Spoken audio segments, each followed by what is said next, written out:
આજે ઉત્તરાયણનો તહેવાર છે। ઉત્તરાયણ માત્ર ગુજરાતમાં જ નહીં પરંતુ દેશ અને દુનિયાના કેટલાક ભાગોમાં ધામધૂમથી ઉજવવામાં આવે છે। ત્યારે પતંગ રસિયાઓ પતંગ ઉડાવવાની સાથે ઊંધિયા અને જલેબીનો ખાસ સ્વાદ માણે છે।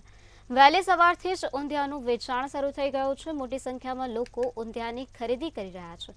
ત્યારે અમદાવાદમાં ઊંધિયું 350 રૂપિયા કિલો અને શુદ્ધ ઘીમાં બનેલ જલેબી 500 રૂપિયા કિલો વેચાઈ રહી છે। આજે મકર સંક્રાંતિનું પર્વ છે અને આજના દિવસે ઊંધિયું અને જલેબી ખાવાનું એક વિશેષ મહત્વ રહેલું છે। પતંગ રસિકો જ્યારે પતંગ ચગાવીને થાકી જતા હોય છે ત્યારે ખાસ ઊંધિયાની મજા માણતા હોય છે। ત્યારે વહેલી સવારથી અત્યારે હાલ ઊંધિયાનું વેચાણ થઈ રહ્યું છે અને ચટાકેદાર ઊંધિયું જે છે તે અત્યારે હાલ બનીને તૈયાર છે અને લોકો ખાસ ઊંધિયું ખરીદતા હોય છે અને 350 રૂપિયા કિલો ઊંધિયું આ વખતે વેચાઈ રહ્યું છે। સાથે વાત કરવામાં આવે તો ગરમા ગરમ જલેબીઓ અત્યારે હાલ બની રહી છે અને ઊંધિયું ખાધા પછી મીઠી મીઠી જલેબી ખાવાની પણ એક મજા હોય છે। ત્યારે વહેલી સવારે આપ જોઈ રહ્યા છો કે ગરમા ગરમ જલેબીઓ છે તે બનાવવામાં આવી રહી છે, તૈયાર કરવામાં આવી છે અને પ્યોર અમૂલ ઘી છે તેની અંદર બનાવવામાં આવી રહી છે। અને જલેબીની આપણે વાત કરીએ તો આ વખતે 500 રૂપિયા કિલો જલેબીનો ભાવ છે। સાથે જ આપણે વાત કરીએ તો સરસ મજાની ગરમા ગરમ કચોડીઓ પણ તૈયાર છે। લોકો કચોડી ખાવાનું પણ વધારે પસંદ કરતા હોય છે।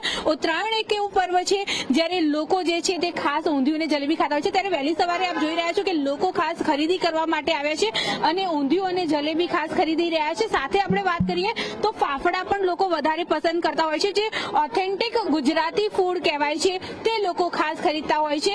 અને આપણે વેપારી જોડે જઈને વાત કરવાની કોશિશ કરીશું। જો કે અત્યારે પહેલા આપ જોઈ રહ્યો કે જેમાં ગરમા ગરમ જલેબીઓ છે તે તળવામાં આવી રહી છે અને આ જલેબીઓ જે લોકો ખાસ ખરીદતા હોય છે, જે વેપારી જે છે તેમની જોડે જઈશું અને વાત કરીશું કે આપણે મોટાભાઈ આ વખતે જો ઊંધિયું અને જલેબી થોડું મોંઘું થયું છે તેમ છતાં પણ તહેવાર છે તો લોકો ખાસ ખાવાનું પસંદ કરતા હોય છે, શું કહેવું? 2 મિનિટ હા ભાઈ, આ તહેવાર જ ઊંધિયું અને જલેબી ખાવાનો છે બરાબર। તો ગમે તેટલું ઊંધિયું કે જલેબી મોંઘી થાય પણ ઉત્તરાયણના દિવસે લોકો કમ્પલસરી ઊંધિયું ખાવાના જ છે। ભલે આજે 350 થી 700 થવાનું છે પણ ઊંધિયું તો ખાવાના જ છે।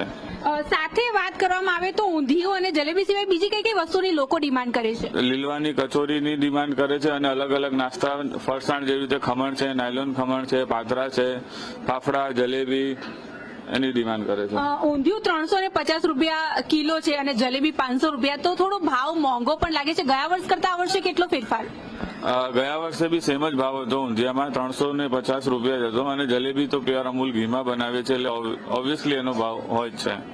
તો જે પ્રમાણે વેપારીએ જણાવ્યું કે આ વખતે જો ભાવની વાત કરવામાં આવે તો ગયા વર્ષ કરતા થોડું મોંઘું છે, પરંતુ તહેવારની સિઝન છે અને તહેવારમાં લોકો જે છે તે મનપસંદ ફૂડ જે હોય છે તે ખાસ ખાતા હોય છે। ત્યારે વહેલી સવારથી ઊંધિયાનું વેચાણ શરૂ થઈ ગયું છે। લોકો જે છે તે અત્યારે હાલ ઊંધિયાની ખરીદી કરી રહ્યા છે અને ગરમા ગરમ જલેબીની મજા પણ માણી રહ્યા છે। કેમેરા પર્સન ઓમ સાથે અનિતા પરમાર, મંતવ્ય ન્યૂઝ, અમદાવાદ।